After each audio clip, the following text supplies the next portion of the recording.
What is RAM?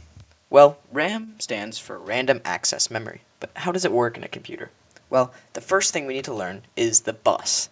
And the bus is a series of wires that travels throughout the entire computer, providing inputs and outputs for everything. So, onto this bus we are going to stick our register, of which we will have many in one RAM module. As you can see, its input data and output data are both hooked up to the bus. And this is because we can use the bus for many things, inputs and outputs.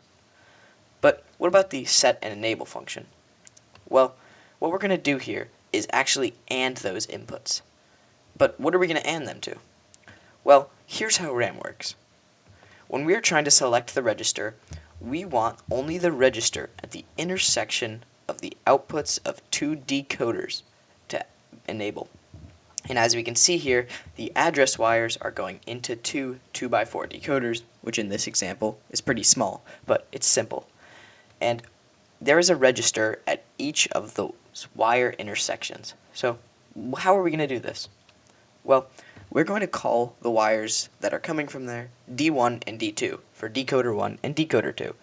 And we are going to AND those to our set and enable, meaning that we can only set and enable our registers when it is the one at the intersection of both enabled decoder wires. Well, that's all there is to RAM. I'll see you in the next one.